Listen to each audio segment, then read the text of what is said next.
You are now listening to Saucy but Sweet with Ali McPherson, a podcast where nothing is off limits, where we talk about everything from romance, sex, pop culture, and everything in between.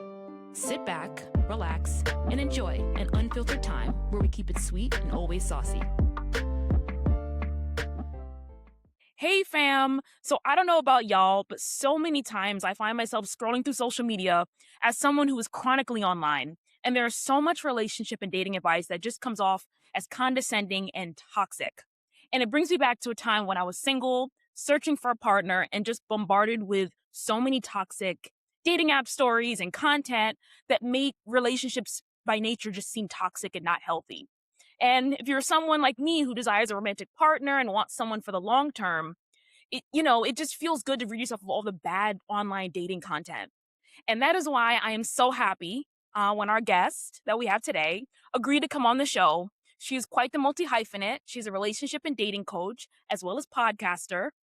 Lauren Salaun hosts the podcast Amplify. Lauren, thank you so much for coming on the show and welcome. Thank you so much. I'm so happy to be here. Thanks for having me. And yes, exactly what you said. There is so much like crazy advice, can we call it, on social media, tips and stuff like that. And so yeah, I'm excited to get into it with you. As you said, I have my own podcast as well, which will be coming back in June. And I do a lot of work with women who have been like in that kind of boss babe, high achiever kind of mode for a really long time, who often have like so many amazing things going on in their lives, right? And are confident, have like really rich social lives and friendships and things like that. And also tend to like struggle when it comes to relationships. So helping women with how to like do the inner work and the healing so that they can be in the kinds of relationships and have the kind of love life and dating lives that they really want. Yes, and we're going to get into it because even though I'm in a Yes. relationship, it does not mean that I know everything. Like there's still some things I'm learning and figuring out. So much same. I am a little over a year now with in my relationship, and it's wonderful and amazing. And I still am learning. I learn all the time. And so I know you come from Los Angeles, right? You're in LA. I'm in LA. Yes, I'm originally Northern California girl, but yes, I've been in LA for a decade now, which is crazy. Yeah, I always love having LA people on the show because I love LA. I try to go once a year, and like my cousin lives there, and it's just such a different vibe from New York. Like it's such a breath of fresh air. Yes. Yes. Well, thank you. Thank you. I do love it here. I mean, we always like the stereotypical thing is like how nice the weather is. And it's like, high 70s right now. It's Oh, I beautiful. love I'm going it. to go for a sunset hike with one of my girlfriends later. It's so Oh my, nice. oh, so nice. Yeah, yeah. It's been off and on here. Like it's one day it's hot. Like we get some 70s, maybe 80s. Then it goes back to 50, and then Hmm. it's like we all think the weather app doesn't know what it's doing. It's just all over the Yeah. But it place. is years ago, I was in New York, in like around May, kind of like January to May for a few months. And it was so beautiful. Like once it gets into spring, it's so gorgeous. Yeah, it really is. Yeah. And I just found out, Issa Rae is one of my favorite people in the world. And, Okay. Awesome. she from LA as well. And she was creator of my favorite show of all time, Insecure. Hmm. And she actually admitted that she knowingly romanticized finding love in LA in the show, despite the fact that the dating scene is like trash, according to her. And that's exactly how I feel about like Sex in the City with New York City. It's like it makes it look Okay. like, oh my God, come to New York and date. And like all this, you meet your Mr. Big, and then you're just kind of like, You're where like, is he? What's going on here? where is, yeah, exactly. It's funny because a little bit of my background, I was married and with my ex-husband for a total of 10 years, married 5 of those years, and ended my marriage in 2020. So like during COVID. And so, have been in the dating world for 5 years. Like I said, I've been in a relationship the last, over a year now. And it was like, I didn't have that experience of like LA being like terrible for dating and stuff like that, because I think so much of it is like clarity around knowing what you're looking for and then putting blinders on for anything that's not that, having and being so clear on your standards and again, what you're looking for, right? Like what are those standards, and then not getting distracted by like other noise or people that don't fit in with that Yeah. and like being strategic with it, with how you're using your time and your energy. But Yeah. yeah, I know it is very easy to there's a lot of interesting characters here, so it can be very challenging for a lot of people. Yeah, and also I'm curious too, like, because I know you know you were married and you were in a long term relationship for a while, but like, how do you feel about dating apps? Because I always said I was on dating apps for a long time. I feel like I dated every type of guy, Yeah. honestly. And I had a roster. Like me and my homegirl were just talking about rosters the other day. Like it's something that we all kind of get used to, I guess, as we're dating. But Yeah. like, is dating apps a good thing? Do you feel like some dating apps are good and some shouldn't be around? Like, I'm curious what you think about those. Absolutely. I have yes, I think that they can be. I think now so, like, I met my guy, like, out in the wild, in the real world, so not on an app or anything like that, and really, like, I think the whole year and a half maybe before I met him, I was not on dating apps at all, and and so for, like, maybe 2 or 3 years after my split from my ex-husband, I would dabble in dating apps, like, be on for a couple weeks, like, no more than a month generally, like, be on for a couple weeks and then be off of them for a while. And so I think I don't know that there's necessarily any that are better than others, like, I liked Hinge, Bumble was good too, right? Like, so I don't think it's necessarily the app itself that's, like, gonna be the best one versus the worst one, but it's how you approach it. So, if you were gonna ask me now, like, if I had to choose yes or no dating apps for not necessarily for myself, but for someone else, I would say, "No, don't." But if you're going to do it, then you have to be very intentional and also strategic. Because the downside, like the benefit to a dating app is that you can like, sort through options. It's easy to do it and like connect with people that you might not connect with otherwise and like see if there's compatibility based on what people are saying, which may or may not be true, right? And so there is like some benefit to that initial kind of like filtering aspect, right? However, I think the downsides outweigh the positives because one, dating apps are so low effort. Like you could be matching with somebody while they're on the toilet and that's how they're messaging. Like that's their first like line to you is while they're on the toilet. Like how cute, right? Like how romantic. I love it, right? And so it's so low effort. I find that a lot of people then get like stuck in this like texting kind of place of never actually then meeting in person or taking a long time to meet in person. And just like, I don't think you should be wasting that much time texting with somebody if you don't know if there's like actually chemistry or a vibe in person, like what their energy is like. And taking it a bit further, like it's easy for people to present themselves in a way that's not accurate. Yeah.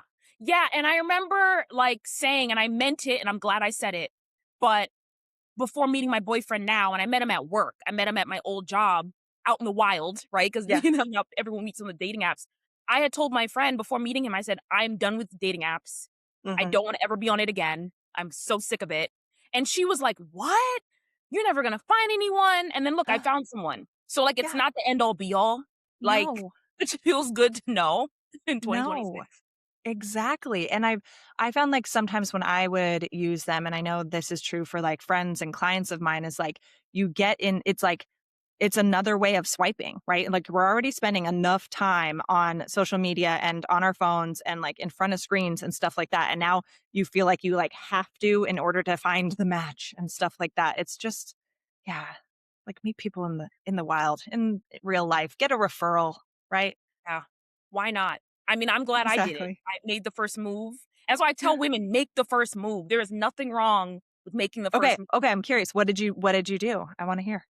Yeah, so I was at work, my old job, and it was not a job I particularly liked, but I really liked the people I was working with, my little crew. And so one of the people in the little crew was my now boyfriend. And what happened was I had been like, "Hey, I'm looking for a cat. I really wanna adopt a cat." His cat gave birth, and so that's how we Oh. became friends. Because he started texting me like, "Hey, my cat just gave birth. You can come to my house, pick up the cat." I did. Mind you, I was dating other people. I wasn't interested in him at all, didn't even not even Yeah. in that way. And so we were just talking. We started going on walks during our breaks as friends only. And then in that time, something kind of changed where I was like, I'm thinking about this person a lot. Like I'm going on these walks. I'm actually looking forward to this part of the day. Like, whoa. And so then I asked my friend, I was like, what do I do? Like, should I ask him out? And she was like, do it. And I was like, oh my God, I'm scared this is work. And I don't even know if he likes me like that. And so what I did was during our walk, I was like, okay, I'm going to do it. I'm going to do it. And I asked him if he wants to go biking on the weekend because we had started going biking during our breaks. And Mhm. so I was like, do you want to go like to Central Park on Saturday or whatever? And he was like, sure. To this day, if he sat in front of us right here, he would tell you, I didn't even know it was a date. Like he didn't know it was a Right, date. He right, thought, exactly. Like, when you're telling me that, I'm like, "Oh, he didn't know that was a date." But here's the thing also, men rarely have female friends that are just friends. Let's be real. Let's be real, right? So, I love that. That's so yeah, cute. Good. yeah. And it's crazy. Yeah, it's crazy. Like I made the first move also with my first boyfriend, not second one. Second one, he did the moving. But the first one, I remember putting myself out there on the line. There was this like project I had to do for class. So I was like, hey, can you help me with it? Look at all these group projects that you've been involved with, school, work, and here we go. I mean, why not? Why not? Right? I don't think you need to just wait around for a guy to like you because it's like when I used to do that, the guys that I was like, "Oh, he's picking me," he would be like the worst, right? You Mm. know, and I'd be Well, like, "Stop."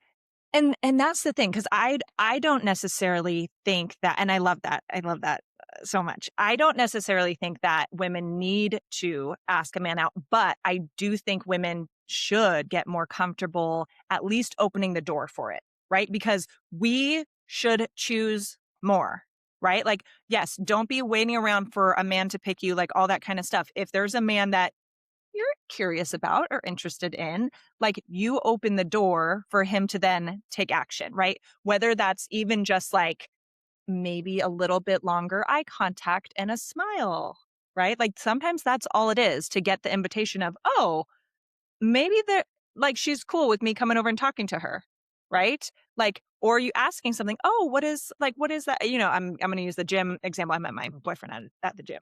Being like, oh, like what is that you're doing there? Like, oh, cool, or just like again, it doesn't even have to be like saying something like that. Cause the way that women, right, you can shoot your shot, right, or open the door is not by just flat out giving your number, asking someone out, like that sort of thing. It's just like creating the space the for him to step into, which again sometimes can just be as much as like a smile and a little bit of lingering eye contact.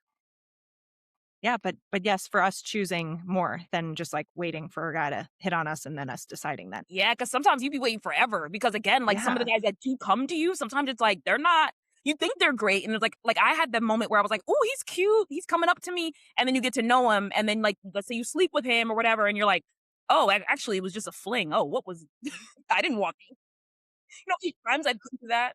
Yeah, and too, like men who not to say that it's necessarily a bad thing for a man to be comfortable approaching and speaking to women, but if a man's like, really got his lines down and things like that, right? That's not necessarily a good thing. You're like, okay, how often are you asking girls out? Like how often?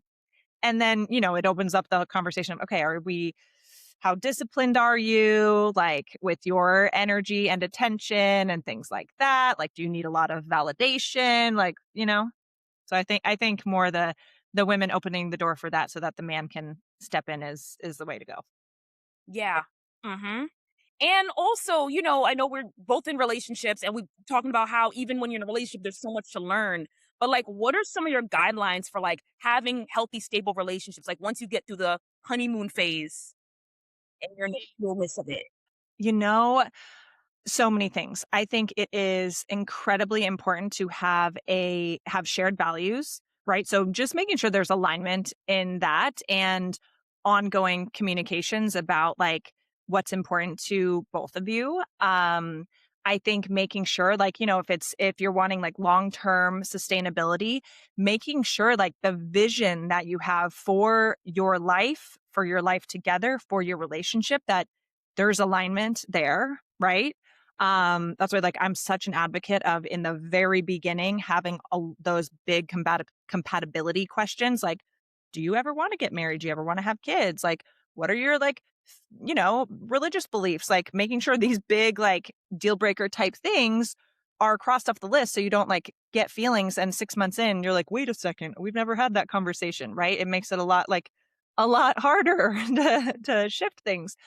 So yes, like shared vision, all of that, shared values, alignment, like shared lifestyle as well is huge. That doesn't mean you have to have all the same hobbies and do all the same things by any means, but like there should be a good amount of like core things that you both really enjoy, whether it's prioritizing health and fitness, whether it's like I've already said, like the faith stuff, or like, doing volunteer work, giving back, like whatever those things are that are really important, making sure there's a good amount of overlap there. And then I think like one of the two of the biggest things, and I think this is just the first one generally for all humans, but continuing your growth journey, like your growth, healing, and self awareness journey for yourself. Because one of the things about a relationship is even a very healthy, good relationship is it is going to flush like all of your stuff to the surface. And the deeper you go in terms of intimacy and connection and stuff like that and vulnerability, the more that stuff gets like activated in new ways. And the more your like triggers will get triggered, right? Even if you've done a ton of work and a ton of healing in a relationship, that stuff gets activated. So you must be committed to continuing to do your growth work and your self-awareness work and continuously like becoming a better version of yourself. And I think that's true whether you're single or in a relationship, no matter what, to have a really like rich, fulfilling life, but especially within a relationship. And then the other thing too is to like continue to always be curious about your partner. Right. So even if you've been together for years, not thinking like, oh, well, I know everything about this person, of course, not having that attitude, because if you're evolving all the time, they probably are to a certain extent. Right. And so like continuing to be curious about them and like having that like, yeah, just that element to it, I think is so, so important. The other thing too, I think that's been really helpful and something that I shifted a few months ago in my relationship around like conflict. Instead of like, so when you're having conflict with your partner, that's not necessarily a bad thing, right? Like fighting, quote unquote, arguments, that disagreements, that's not automatically bad. How you do that is important, right? There's you know, less effective ways to argue and have fights, and there's more effective ways. And so something that can be really, really helpful is if you guys are in a disagreement and instead of looking at it like I'm fighting him, like, or whatever it is, try and as much as possible stay on the same side and be like, okay, we're together fighting this problem. Right. And then it may be like, oh, I'm feeling jealous and insecure in the relationship because I don't like how he does XYZ. Right. So that may feel very much like, well, he's doing things that are hurting me. But instead of making your partner the bad guy, and again, this is also a caveat, which I don't think we need to make a caveat, but like if your partner's doing dumb stuff and like inappropriate things, that's a different issue, right? But we're talking about like healthy, good people here, right? Yes, we all make mistakes, that sort of thing, but we're not talking about the toxic examples because it's a different conversation. But if that's going on, right, and you're like, okay, I'm sure the intention is not to make me feel insecure. So instead of me like making him the bad guy, then how do I make sure I stay on his team so that we can tackle this problem, which is me feeling insecure or jealous or whatever it is? How do we tackle that as a team together so that we're on the same side fighting the problem together instead of on opposite sides? I think that's such a huge thing. Yeah, and I love that you mentioned that because I was actually having a conversation like that with my homegirl who was on guest on this podcast as well about jealousy. And that's my Mm, biggest issue, jealousy in okay. relationships with an S at the end, because it's really been something I've Yeah. struggled with throughout my life.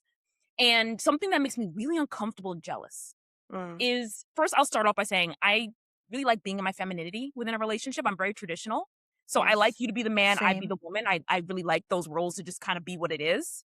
And so my thing is I tend to get very jealous if I feel like my partner's doing something with someone that like I could have done for them, right? Like if they're sick Mm, and it's like, "Oh, you could have come here and I could take care of you," or something like that. Like that makes me so jealous and uncomfortable.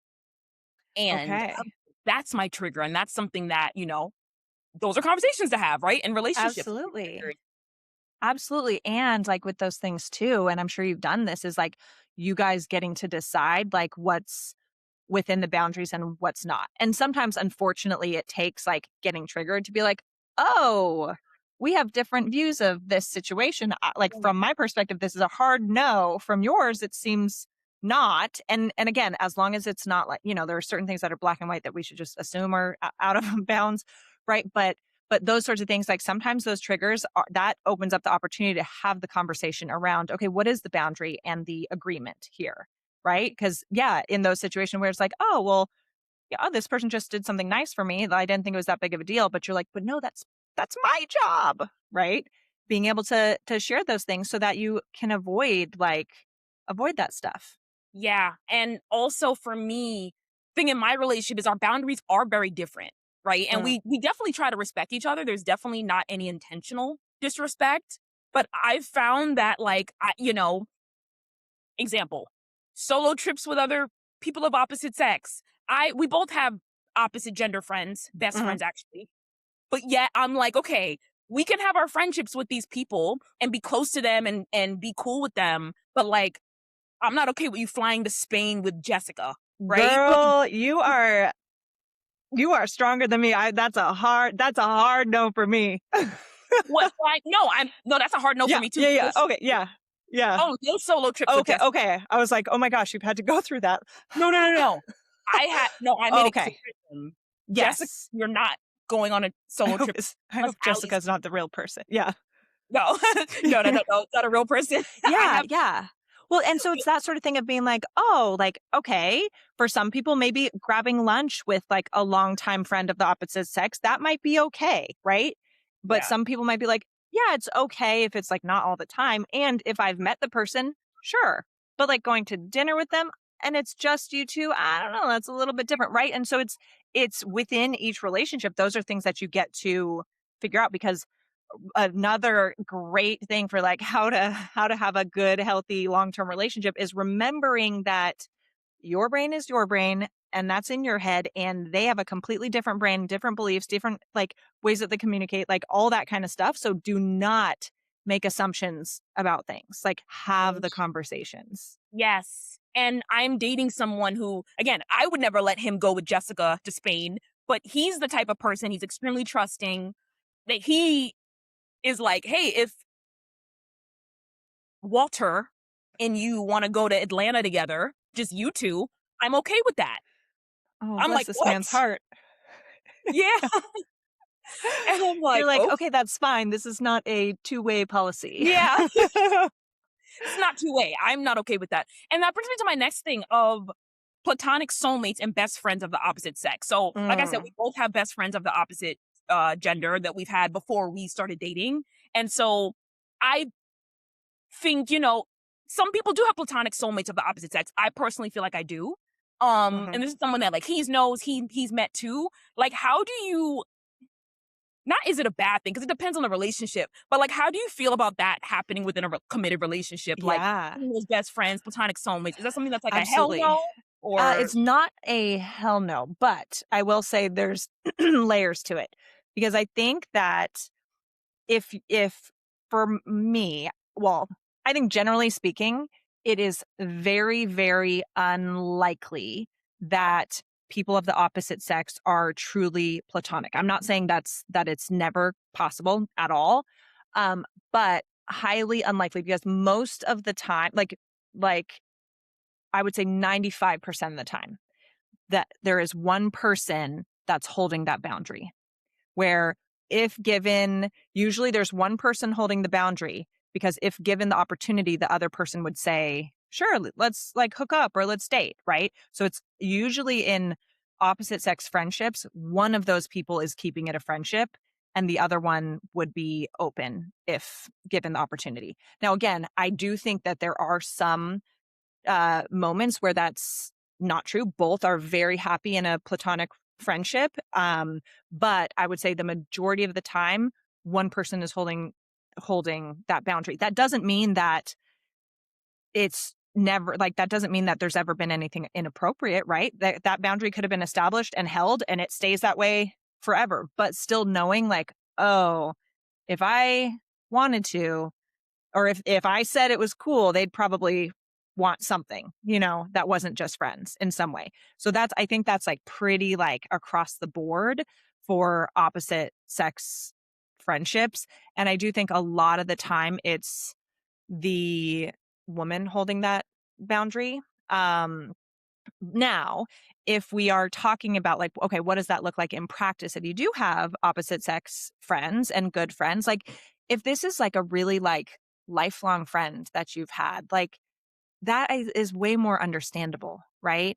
I think also to make that be comfortable for your partner is making sure that that person has met your partner also multiple times and is comfortable with how you interact, right? If it was like it was a friendship and there's a lot of like flirty energy, even if nothing's ever happened, like that's weird, you know? And so if Weird. your partner's like, yeah, Touching. yeah, touchy feely stuff, like sexual jokes, like, right, like those sorts of things that would be, I think, weird to.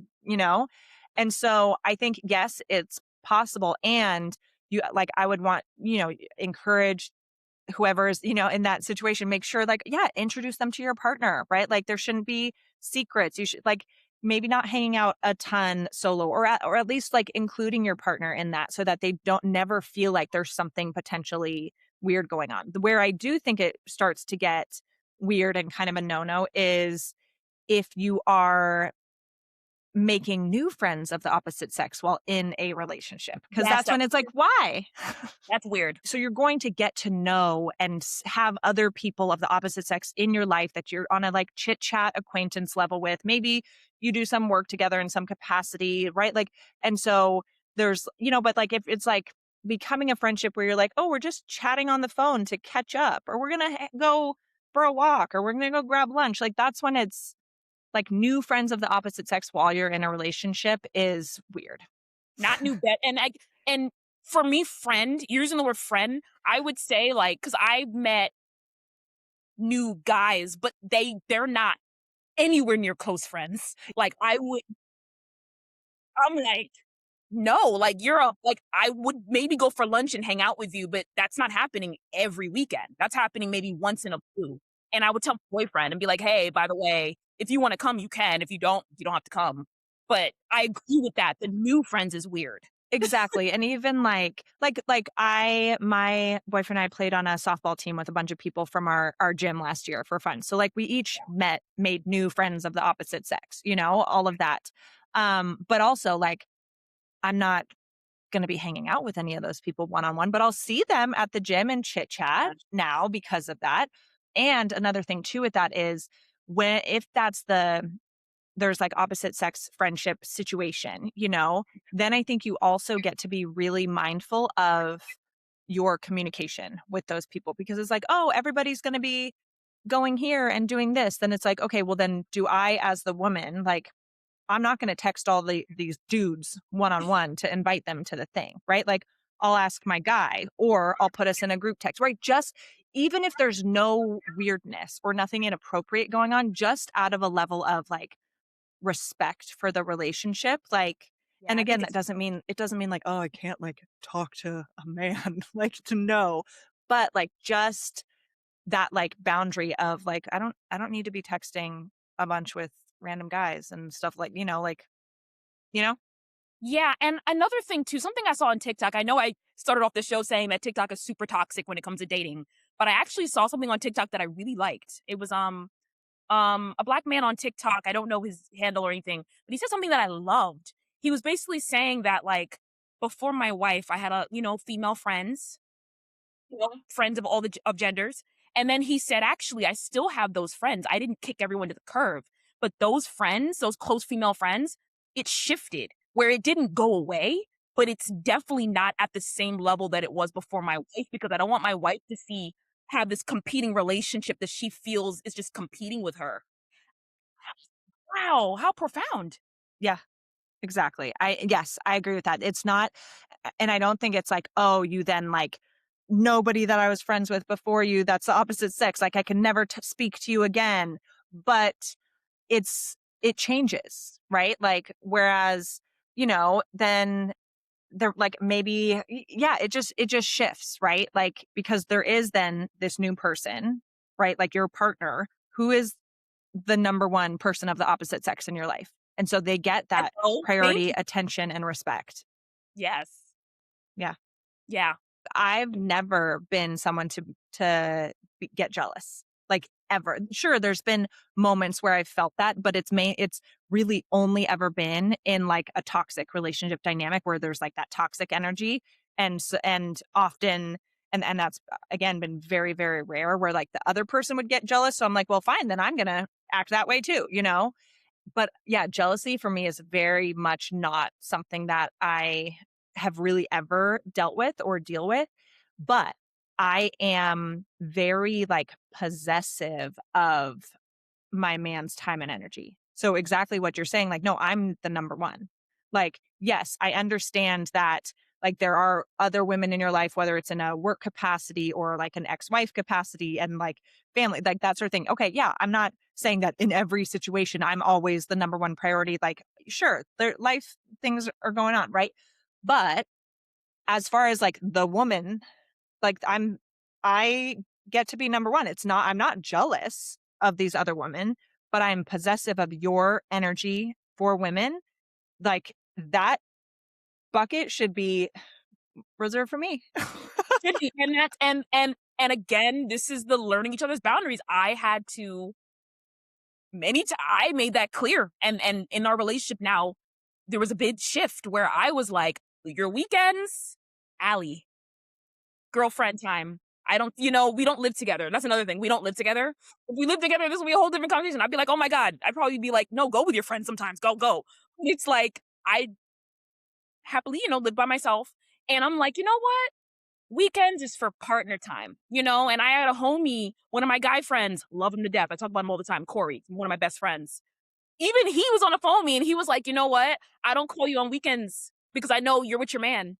He said that. And I was like, oh my God, like that's a real friend. Like that's a real tender friend who's like, I love you and I want you to be happy. Go with your man. And he's as a man being respectful of your man too.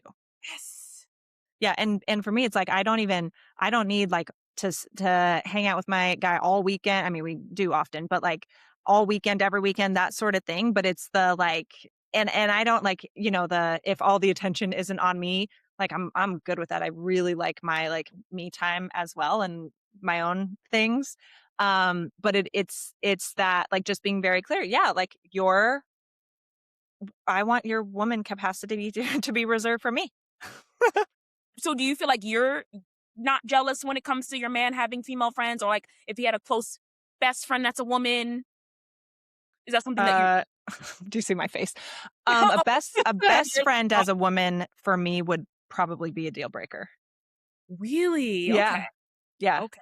Um, and because again, I think it's very rare that again, not impossible, but very rare that it's completely platonic from both sides, right? Yeah. So, yeah, best female or if someone has more friends of the opposite sex than the same sex. I think that's Yeah. a big red flag. Like Okay. if you're a woman and the majority of your friends are men, red flag. If you're a man, the majority of your friends are women, red flag. Like I think that's weird. Um but yeah, I'm not like I don't know. I think we're a little strict. I'm a little strict with the opposite friend or opposite sex friend thing. Mhm. But it's also not something that I really deal with in my relationship, Yeah. right? Because it's like yeah, Yeah, for me, I feel you. I feel like I feel that as long as most of the time it's spent on me. Like if you have female yeah, friends, again, not everyone being female, because like you said, there gotta be some men in there. Where's the men? Right. Where's the men? You're a man. Where's the You know, men? where's the men? I do want to know where the men at. So if you do have a female best friend or whatever, someone who really close to, as long as I'm the one that you're mainly with, and it's like mainly about our relationship, and you hang out with your friends when you hang out with your friends, but make sure that you make the time regularly for Yeah. me. Yep. Well, And too, I think it would depend, like, if that was something that I needed to deal with in my relationship, I would observe what it looks like. Okay, how long have you like, and I'd want the info, like, how long have you been friends? What's the nature of the friendship? Like, what does that look like? Like all of that. And I would want to spend time with this person so that I can get to know them and like judge their character and their energy and stuff like that and get an idea of like, okay, how do I feel energetically and like in my gut and intuitively about this friendship and this person as well. yeah. And what if, sorry for all the No, I like analogies, it. I like like, it. so like let's say your husband has you met him and you really loved him. Like you're like immediately like, "Oh my god, this guy is for me." But you find out he has a really close female best friend, but they're like siblings. So they're like like they don't call each other like anything sexual, nothing like that. It's just like, "Oh, that's my brother, that's my sister." Like, "Oh, that's like bro or sis." Does that change things? Again, like same Mhm. sort of thing. I would want to kind of like observe it, get that like I'm good at reading people's Yeah. energy and like and behavior and stuff like that. So I just want to get a read on it, right? But if anything had ever happened in the past with them, like sexually or dating wise, that's a no. No. Yeah. I asked and that's the thing. That's why, again, like you were saying, you have to have these conversations early. Cause I did ask my boyfriend. He was very honest with me about the friends in his life. He has female friends and he has male friends like me. And I had asked him, have you dated any of these people that you see regularly? I want to know Yeah. the people that you're sitting with eating lunch on Saturdays. Did you have sex with her? And he was always like, no, no, no, ill. He doesn't date actually, he doesn't date his friends. He said he doesn't really believe in dating friends. And I find that funny because I actually date friends. So I was like, oh, Okay. wow. Oh, okay. Yes, I'm different. I think it's Yeah. okay. I'm like, yeah, if I'm hanging around Well, with a guy, you guys started as friends from your perspective at least. See, that's where I'm like, he probably had girl, I think he had a crush on you from the beginning. yeah, we were like coworkers. So Yeah. we were like coworkers becoming friends, but Yeah. he doesn't believe in like if he has a best friend, he's not gonna date her. Yeah, Like which is sometimes good. Good. Which is a good boundary for him, right? And I think gives more trust for you likely for the female friendships that he has. yeah, I'm like, he doesn't hug anyone. I'm like, oh, you Oh, don't hug? yeah. Even I hug people. So I'm like, wow, damn, Yeah. you're better than me. Like Yeah. I definitely hug people. Yeah. And I don't know. And there's also people that this is so weird and toxic, but I think again, TikTok shit. I saw that there was something where it's like, oh, my man can't be friends with my friends. They can't talk to them. They Uh, can't because they and it's like, so you don't trust your friends or your man. That's a problem. I think it would be weird, like, if my man and, like, my friends were hanging out without me. Like, that would be weird because why am I not there? You know?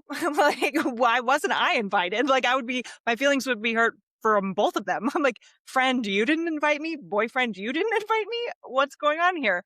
Right? But also, like, if we all are doing something together, like pool party, barbecue, or whatever, like, I want them to get along and enjoy each other's company, enjoy each other, right? Like, if these are my people that I love and I plan on having like all of them in my life for a long time, of course I want them to enjoy each other, but again, not necessarily expecting them to like, be all buddy buddy and hanging out without me. Cause I think that'd be a little random, but like, if I was like, oh, so and so is really good at XYZ, you should talk to them about that. If it's like something my guy needs, like, oh yeah, talk to like that's what she does for work. You guys connect, right? Like that sort of thing. Like that's not that crazy to me. But yeah, not being like, oh, we're gonna go for a hike. Oh cool, oh, cool. What? Yeah. I don't know. I trust my friends so much. Mm-hmm. And Same. this is something this is also telling you the difference of times because I know my grandmother, I talked to my grandmother, she's in her 80s and she was like saying that I think back in the day when she would be at her friend's house or something if her husband was at home and she wasn't home, she's like, "I would never just be in the house with her husband. That's disrespectful. I would never do that."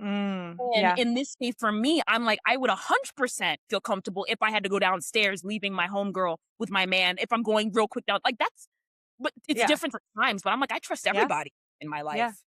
Yeah, there's like, and I'm very grateful because I have very, very strong female friendships, but I keep very, like, the friends that I consider very close to me and stuff like that are like, it's a very small circle of close friends, right? That have my like full trust, because there's plenty of like acquaintance friends and stuff that I'm like, I don't, why would I trust you blindly, Um, but yeah, with my like besties, I Why not? Me too. I trust my friends so. Oh my god! And then I have the most trustworthy partner. Like if he would never. My friends and I don't even have the same type of man. Every guy I show them, they're like, "Yeah, he's okay." You know what I mean? You know what I'm saying? It's that's the good thing too about having friends that are just like they don't even have the same type as me. We don't like But also bringing it back now to social media. I know you heard about the Megan Thee Stallion, Klay Thompson conversation, and I wanna know, everyone was, like, talking about it, was all over social, there was all these memes about him, and her fans are so upset at the fact that he, possibly cheated on her, and I wanted to know, is taking relationship struggles of social media a bad idea overall? Because some people talk the good about it, like, "Oh, I post my man all the time," and maybe they feel like they need to post even when something bad happens. How do you feel about that? ooh, I feel like keep that stuff private and like sacred to your relationship. Like even the amazing things. Like I don't post my man on social media. Not be like he is amazing, the best, all of that. And we're not engaged, we're not married yet, like anything like that. For me personally, I want to keep my like the precious moments of my life and of my like real personal life. I want to keep that sacred and I want to keep that protected. It's not for the internet. Sure, there might be moments every once in a while where I post about like, my date night outfit or like a snapshot from dinner or the pretty flowers he gets me, like that sort of thing. But the like ins and outs of my relationship aren't for the internet, and even with the fact that I put out a majority like dating content, right? Like on femininity and like relationships and things like that. And I'll sometimes put examples of like, oh, here's something I did in my relationship and it really like shifted things in such a beautiful way, right? I'll share little things that I've done or learned that would be helpful for women, but I'm much more of the like keep keep your stuff private and sacred. Like not necessarily like boasting all the amazing moments and then not like airing your dirty laundry out on social media either. Now I can't imagine like it's probably so tough when you're a celebrity, right? And your business is in everyone else's business and everyone can see it and like comment on your life. That has to be exhausting and frustrating and stuff like that. So I feel like celebrities are probably on in some level like they feel compelled to make statements because like, well, everyone's seeing them take pictures and post about each other and all of that. So like if it ends suddenly, like we want to know what's going on. So I think a lot of like public figures feel this responsibility to their fans to like update them. But I think like generally like keeping your private personal life, like keep it sacred because I'm also very like, you know, you don't know who's watching and what intentions that they have for you and your life and your relationship, right? So, yeah, Yeah. I think you keep Yeah, it I'm private. definitely not one to post when I'm, like, fighting with my man. I think No. I used to maybe, like, when I was in a bad way like, back again, I was younger. I would Yeah. post, like, certain, like, quotes to show that I'm angry. I wouldn't Like a say his moody name. song lyric. Yeah. Even that to me sounds it seems so immature now, and I'm Yeah. like, I have a fight with my partner. I just we keep it between us. I might tell some friends how I'm feeling. I might talk to my mom, but Yeah. I'm definitely not gonna go on social so that my No. people I don't even talk to every day know that me and him are fighting about No. something. Like No. Yeah. I mean, because I'll post stuff, like I said, how I post. And I have people that I don't even know who will like comment on things, be like, who's your man? When are we gonna see your man? Like that. And I get that they're generally being like excited for Yeah. me and curious and stuff and have like some layer of parasocial relationship going on. But again, like that's not pretty. I don't actually know you, like that's not for you. Mhm. And so yeah, and especially like the like passive aggressive, like if you're frustrated or annoyed or like fighting kind of stuff, it's just so, I mean, I think it's tacky for one, but it's also disrespectful. Like It is. from either side. Like if someone's man is doing that, if you're doing that about your man, it's disrespectful on both sides, right? Yeah. Yeah, definitely, for sure. Yeah. Yeah, and in this segment, I have the "Am I the Asshole" Reddit segment that we have on the show, and for this one, it's "Am I the asshole for making it very clear I do not want a long-term relationship with my current girlfriend?" And so we'll get into that. Um, so this person says, "I'm nearly 45 and I've had a lot of good luck in my life, but I've also worked hard for everything I have, my business, my health, and property. After my divorce, which was really bitter, I made it very clear to myself and to any and all future partners that I'm not in for marriage or any long-term relationships. They only last as long as we're both happy with it and we're both enjoying it. If we aren't and something can't be fixed, we go our separate ways. I don't want my finances tangled with marriage. My current girlfriend is significantly younger than I am, but we both are quite comfortable with that. She has a couple of friends who are intensely jealous of our lifestyle and I think are starting to weigh on her about our relationship. They are planting seeds in her to make her wonder or worry whether it's okay that I don't want to commit. This is because what my girlfriend told me the other day. I made it clear to her what my deal is, and I told her that I'm pretty sure her girlfriends are nothing but jealous. We have a great life, we travel, I shower her with nice dresses and gifts. We got a few more years before she has to worry about settling down and seeing whether she wants to marry, have children, etc. Nothing that I'm interested in the least bit. She told me she understands me, but I'm a bit of a callous asshole. Am I the asshole? Am I in my communication or responses?